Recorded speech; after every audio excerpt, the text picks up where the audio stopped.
Audiolivro Patriarcas e Profetas na linguagem de hoje.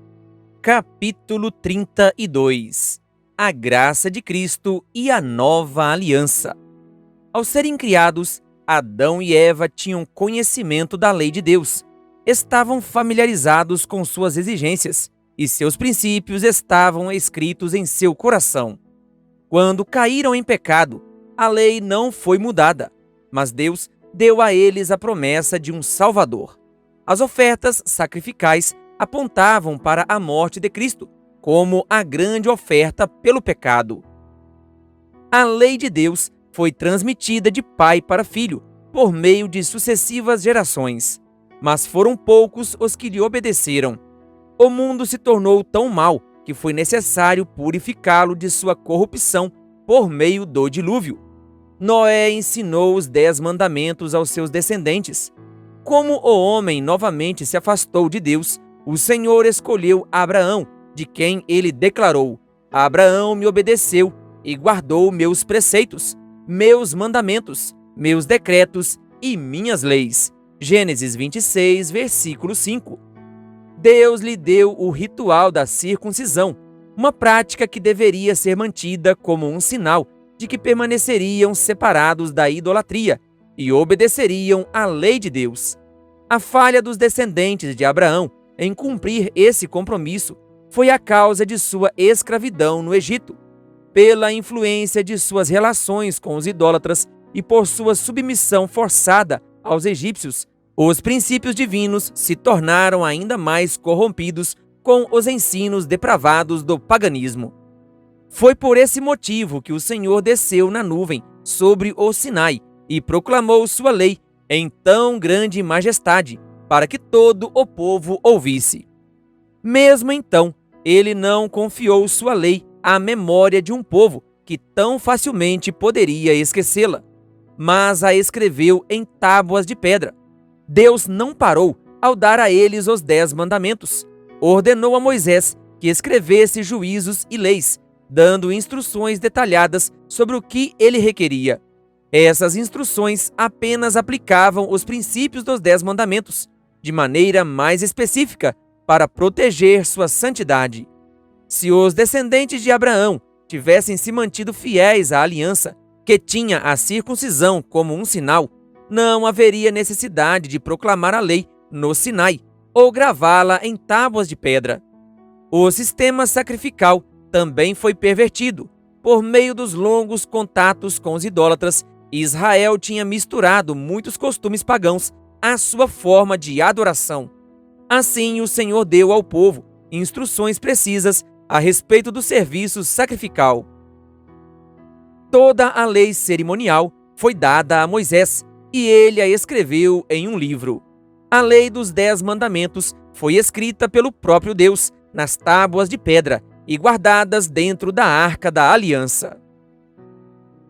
2 leis, a moral e a cerimonial. Muitos confundem esses 2 sistemas, utilizando textos que falam da lei cerimonial para provar que a lei moral foi abolida. Mas essa é uma distorção da Bíblia. O sistema cerimonial consistia de símbolos que apontavam para Cristo, para o seu sacrifício e sacerdócio. Os hebreus deveriam cumprir o ritual da lei cerimonial, com seus sacrifícios e ordenanças, até que o tipo encontrasse o antítipo. O símbolo se tornasse realidade, na morte de Cristo. Então deveria cessar todo o sistema de ofertas sacrificais. É essa lei que Cristo removeu pregando-a na cruz. Colossenses 2, versículo 14. Referindo-se à lei dos 10 mandamentos, o salmista escreveu: A tua palavra, Senhor, para sempre está firmada nos céus. Salmos 119, versículo 89. O próprio Cristo afirma: Não pensem que vim abolir a lei. Digo-lhes a verdade: enquanto existirem céus e terra, de forma alguma desaparecerá da lei a menor letra ou o menor traço, até que tudo se cumpra. Mateus 5, versículo 17 e 18. Aqui, Jesus ensina que os preceitos da lei de Deus serão mantidos enquanto os céus e a terra existirem. Com relação à lei proclamada no Sinai, Neemias diz: Tu desceste ao monte Sinai, dos céus lhes falaste, deste-lhes ordenanças justas, leis verdadeiras, decretos e mandamentos excelentes. Neemias 9, versículo 13. Paulo, o apóstolo dos gentios, declara: De fato, a lei é santa, o mandamento é santo, justo e bom. Romanos 7, versículo 12. Embora a morte de Cristo tenha colocado um final à lei dos tipos e sombras, não diminuiu a obrigação para com a lei moral. O próprio fato de que foi necessário Cristo morrer para que se tornasse possível a expiação da transgressão dessa lei, prova que ela é imutável. Cristo, o mediador da nova aliança. Alguns afirmam que Cristo veio abolir o Antigo Testamento. Apresentam a religião dos hebreus como nada mais que meras formas e cerimônias. Isso é um erro. Ao longo de todos os séculos após a queda, Deus em Cristo estava reconciliando consigo o mundo. 2 Coríntios 5, versículo 19. Cristo era o fundamento e o centro do sistema sacrificial. Desde que nossos primeiros pais pecaram, o Senhor entregou o mundo nas mãos de Cristo, para que, por sua obra como mediador, redimisse a humanidade perdida e confirmasse a autoridade da lei de Deus. Toda a comunicação entre o céu e a raça caída tem sido feita por meio de Cristo. Foi o Filho de Deus que fez a promessa da redenção a nossos primeiros pais. Adão, Noé, Abraão, Isaque, Jacó e Moisés compreenderam a abrangência do Evangelho. Esses homens santos dos tempos passados mantinham comunhão com o Salvador, que viria ao nosso mundo em forma humana. Cristo foi o guia dos hebreus no deserto, o anjo que ia adiante deles, encoberto pela coluna de nuvem. Foi ele quem deu a lei a Israel. Em meio à glória que desceu sobre o Sinai, Cristo proclamou os 10 mandamentos da lei de seu Pai. Foi ele que deu a lei a Moisés, gravada em tábuas de pedra.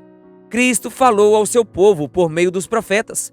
O apóstolo Pedro declara que os profetas, que falaram da graça destinada a vocês, investigaram e examinaram, procurando saber o tempo e as circunstâncias para os quais apontava o Espírito de Cristo, que neles estava, quando lhes predisse os sofrimentos de Cristo e as glórias que se seguiriam àqueles sofrimentos.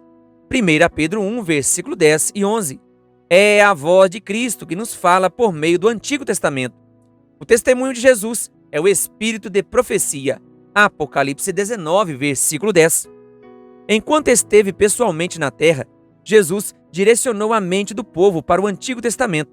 Vocês estudam cuidadosamente as Escrituras, porque pensam que nelas vocês têm a vida eterna, e são as Escrituras que testemunham a meu respeito.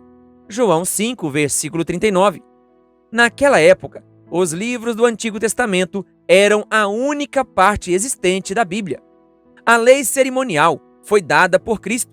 Mesmo depois que ela deixou de ser observada, o grande apóstolo Paulo declarou ser ela gloriosa e digna de seu divino originador.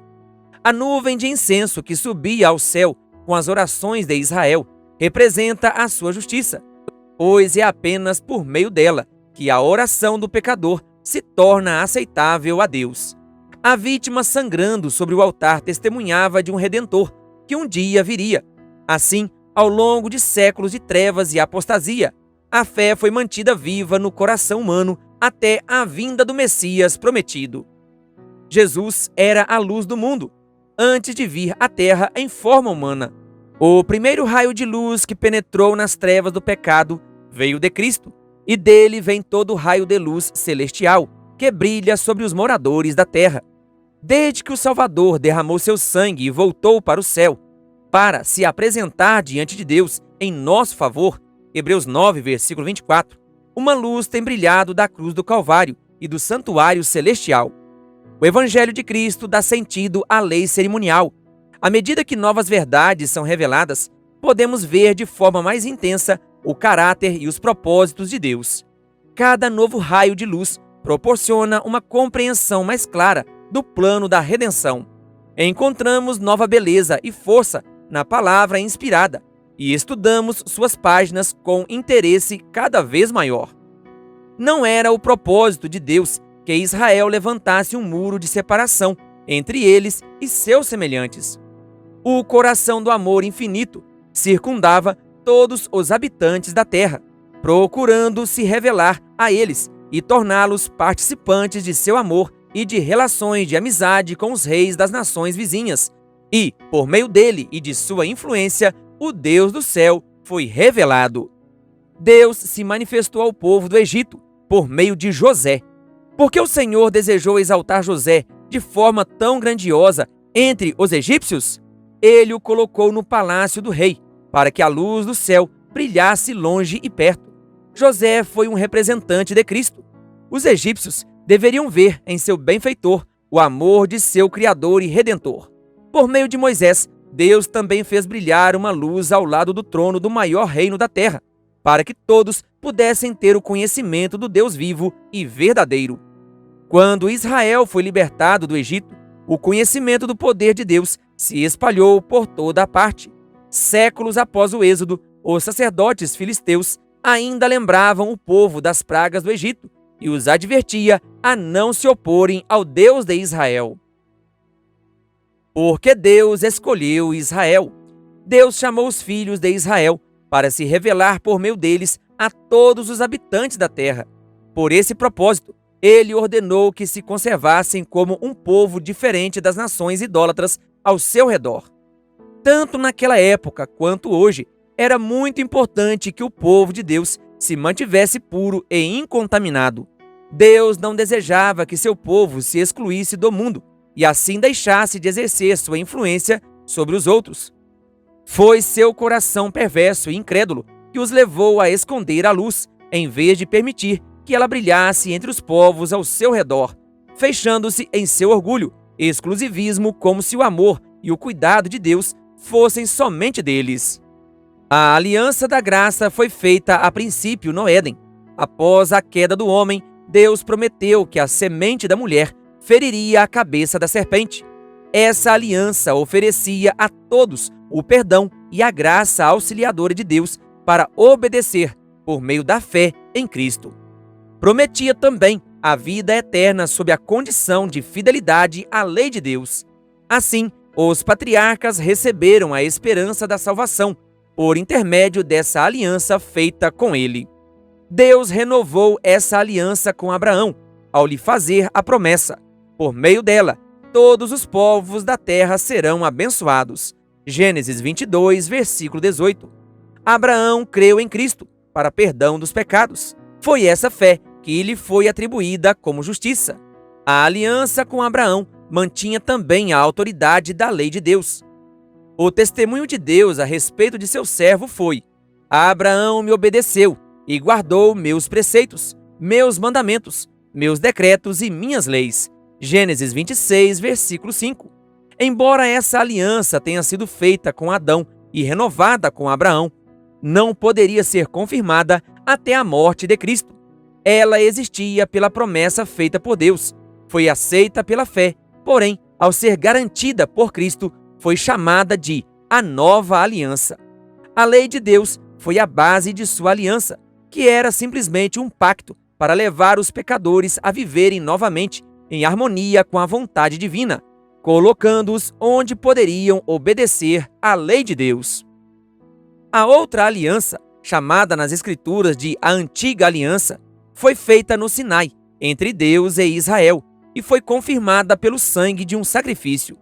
A aliança feita com Abraão, confirmada por meio do sangue de Cristo, é chamada de Segunda Aliança ou Nova Aliança, porque o sangue pelo qual foi selada foi derramado depois do sangue da primeira aliança.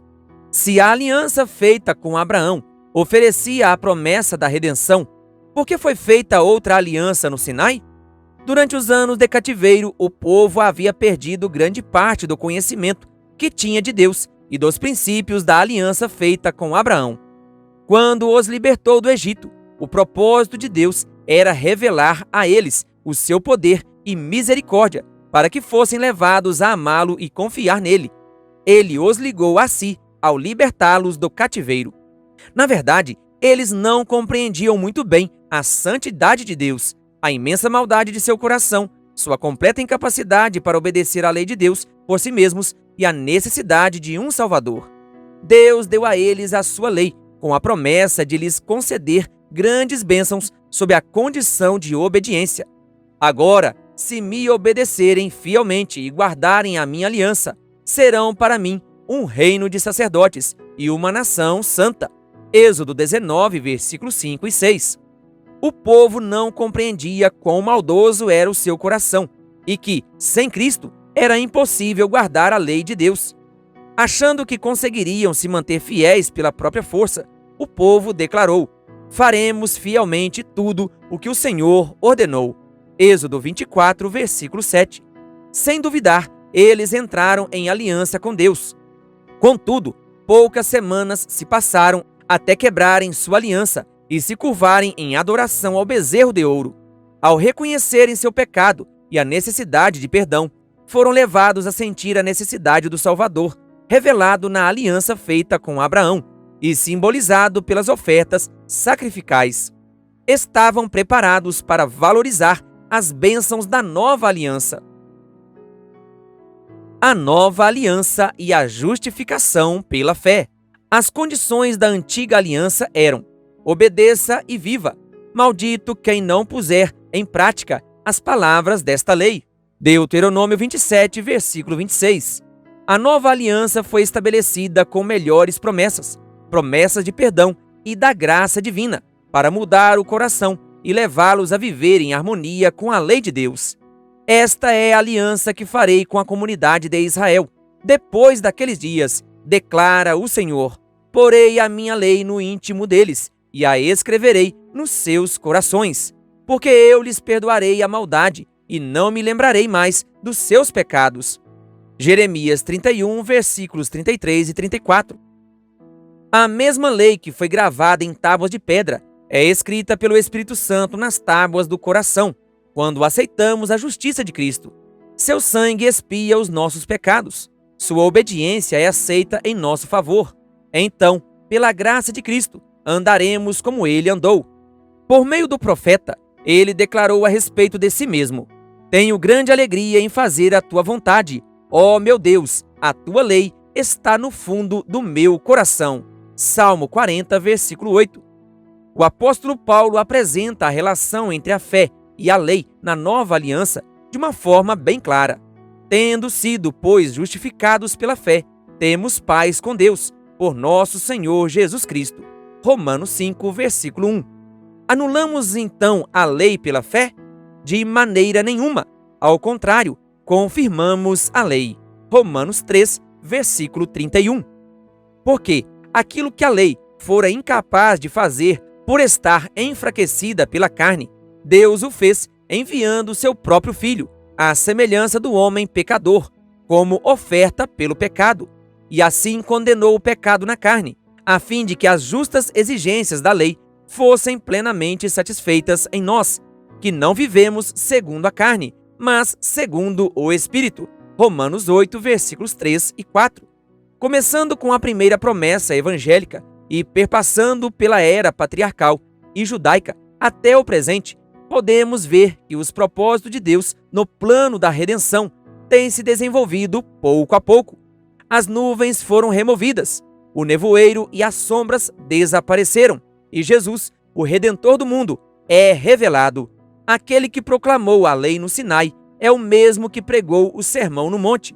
Os grandes princípios do amor a Deus são apenas uma repetição do que ele disse por meio de Moisés. O instrutor é o mesmo, tanto nos tempos do Antigo como do Novo Testamento. Querido ouvinte, que Deus lhe abençoe. Se você ainda não é inscrito em nosso canal, se inscreva e ative o sininho das notificações. Canal O Bom da Bíblia, compartilhando a Palavra de Deus.